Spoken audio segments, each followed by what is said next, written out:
இதில் நல்லாவே கேட்கும்.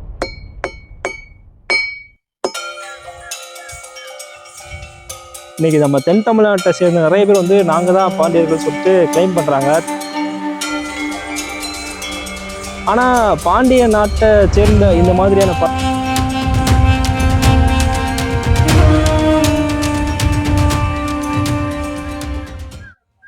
வணக்கம் நண்பர்களே, இன்னைக்கு நம்ம விருதுநகர் பக்கத்தில் இருக்க சென்னல்குடின்ற கிராமத்துக்கு தான் வந்திருக்கோம். இந்த ஊருக்கே நம்ம வந்தோம்னா இந்த ஊரில் பாண்டியர் காலத்தில் கட்டப்பட்ட ஒரு பழமையான கோயில் இருக்குன்னு சொன்னாங்க. ஸோ அந்த கோயிலை தேடி தான் இங்கே வந்தேன். கோயிலை தேடி வந்தபோது வயல்வெளிக்கு நடுவில் இது இன்னைக்கு வேணால் சும்மா இருக்குது, ஆனால் ஒரு காலத்தில் இது வயல்வெளியாக தான் இருந்திருக்கும். இந்த வயல்வெளிக்கு நடுவில் குதிரமண்டி இருக்குது அந்த பழமையான பாண்டியர் கால கோயில். சொல்கிற அளவுக்கு பராமரிப்பு எதுவுமே இல்லை, ரொம்ப மோசமாக இருக்குது. இருந்தாலும் இந்த கோயில் வந்து ரொம்பவே பழமையானது. இந்த கோயில் பற்றி நான் தெரிஞ்சுக்கிட்ட சில விஷயங்களை இந்த காணொலி வாயிலாக சொல்ல போகிறேன். இந்த காணொலியை முழுமையாக பாருங்கள். வாங்க கோயிலுக்கு போகலாம். இந்த கல்ச்சருக்கு தெரியுதா? இப்போது பார்த்தீங்கன்னா கோயில் அங்கே இருக்குது. கோயிலுக்கு முன்னாடி ஒரு பழமையான கல்ச்சக்கு இருக்குது. இதில் பார்த்தீங்கன்னா ஒரு கல்வெட்டில் எழுதியிருக்காங்க. இந்த கல்வெட்டில் என்ன போட்டிருக்காங்கன்னா மல்லனுக்கு உரியதுன்னு சொல்லியிருக்காங்க. அதாவது இந்த கல்ச்சக்கு வந்து மல்லனுக்கு சொந்தமானதுன்னு குறிப்பிட்டிருக்காங்க. ஆனால் அந்த மல்லன் யாருன்னு தெரியலை. இதெல்லாம் உனக்கு எப்படி தெரியும், இந்த கல்வெட்டு எப்படி நீ படித்த அப்படின்னு உங்களுக்கு தோணலாம். சத்தியமாக எனக்கு கல்வெட்டு படிக்க தெரியாது. ஆனால் இதெல்லாமே வந்து ஏற்கனவே டாக்குமெண்ட் செய்யப்பட்டிருக்கு. இந்த கல்வெட்டு பற்றியும் சரி, இந்த கோயில் பற்றியும் சரி ஏற்கனவே வந்து டாக்குமெண்ட் பண்ணியிருக்காங்க. ஸோ அதை ஏற்கனவே எடுத்து படித்து பார்த்தேன். அதை அடிப்படையாக வச்சு இந்த கோயிலை பார்க்கலான்ற ஒரு இன்ட்ரெஸ்ட்டில் தான் நேரில் வந்தேன். ஸோ நான் படித்தது தான் இந்த காணொலி வாயிலாக நான் உங்களுக்கு சொல்ல போகிறேன். வாங்க போகலாம்.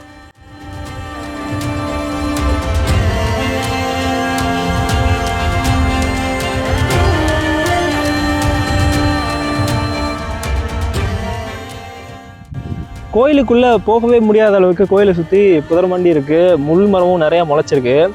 ஆனாலும் கோயிலுக்குள்ளே போய் பார்க்கலாம் அப்படின்னு டிசைட் பண்ணியிருக்கேன். வாங்க உள்ளே போய் பார்க்கலாம். கொஞ்சம் பார்த்து தான் வரணும். ஆனால் ஏன்னா அங்கங்கே முள் மரம் புதராக இருக்குது, எங்கே எது இருக்குன்னே சொல்ல முடியாது. உள்ளே வந்து பார்த்தா எனக்கே கொஞ்சம் பயமாக தான் இருக்குது. ஏன்னா புதர்மண்டி இருக்குதா, எதுக்குள்ளே எது இருக்குன்னே தெரியல. இருந்தாலும் இந்த புதரெல்லாம் தாண்டி கொஞ்சம் ரிஸ்க் எடுத்தே உள்ளே போய் பார்க்கலாம். கொஞ்சம் பார்த்து தான் வரணும்னா நீ வாங்கலேன்.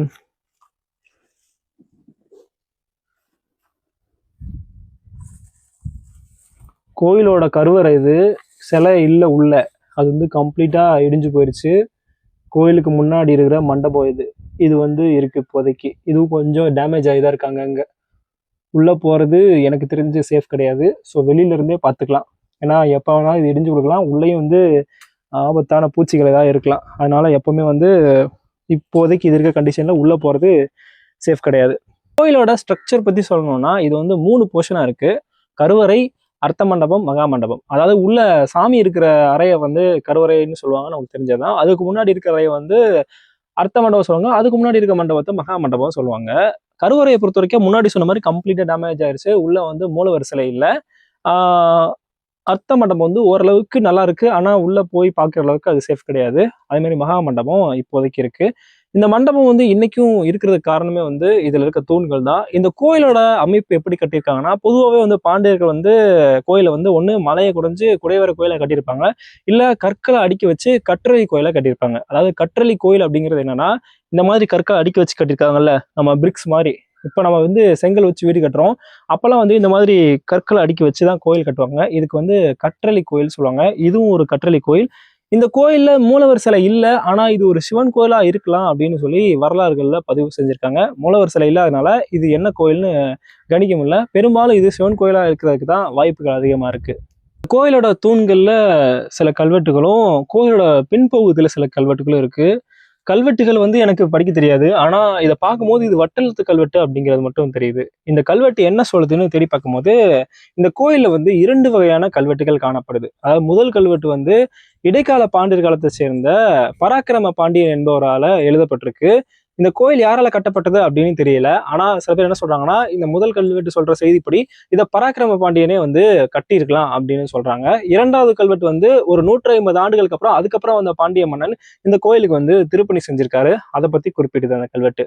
கோயில் வந்து அமைப்புல சின்ன கோயில் தான். ஆனா இந்த கிராமத்துல இப்படி ஒரு நுணுக்கமான கோயிலை பாண்டியர்கள் வந்து அப்பவே கட்டியிருக்காங்க. கிட்டத்தட்ட இந்த கோயில் வந்து ஒரு 900 வருஷம் பழமையானதுன்னு சொல்றாங்க. ஸோ 900 வருஷத்துக்கு முன்னாடியே இவ்வளோ நுணுக்கமாக கோயிலை வந்து கட்டியிருக்காங்கன்றது வியப்பாகவே இருக்குது. எந்த அளவுக்குனா இங்கே இருக்க சிற்பத்தை பாருங்களேன். இந்த இடத்துல இந்த கோயிலில் நிறைய தூண்கள் வித்தியாசமான சிற்பங்கள் இருக்குது. இந்த சிற்பத்தை பாருங்க. இது சிவன் கோயிலாக இருக்கலாம்னு சொன்னேன்ல, இங்கே பாருங்க சிவனோட லிங்கம் இருக்குது. அந்த லிங்கத்துக்கு குரங்கு வந்து பூஜை பண்ற மாதிரி, அது என்ன தெரியல, மாலை போடுதா இல்லை பூஜை பண்ணதா தெரியல, குரங்கு வந்து சிவலிங்கத்துக்கு பூஜை பண்ற மாதிரி இதை வந்து கட்டியிருக்காங்க. ஸோ ரொம்பவே டீட்டெயிலிங் இருக்கு இந்த சிற்பங்கள்ல. இதெல்லாமே வந்து பார்க்க முடியல, நிறைய இடங்கள்ல பார்க்க முடியாத அளவுக்கு முள் புதர் வந்து மண்டி கிடக்குது. 2 பாண்டிய மன்னர்கள் வந்து இந்த கல்வெட்டுல வந்து குறிப்பிடப்பட்டிருக்காங்க. ஸோ 2 பாண்டிய மன்னர்களுமே வந்து இந்த கோயிலை வந்து ரொம்பவே இம்பார்ட்டன்ஸ் கொடுத்து அவங்க வந்து பாதுகாத்திருக்காங்க. கிட்டத்தட்ட கோயில் கட்டி 150 வருஷம் கழிச்சு வந்த பாண்டிய மன்னனும் இதுக்கான முக்கியத்துவம் கொடுத்து இதை வந்து திருப்படை செஞ்சு பாதுகாத்திருக்காரு. இந்த கோயில்ல இன்னொரு விஷயமும் இருக்கு, சொல்றேன். அதுக்குதான் இந்த கல்.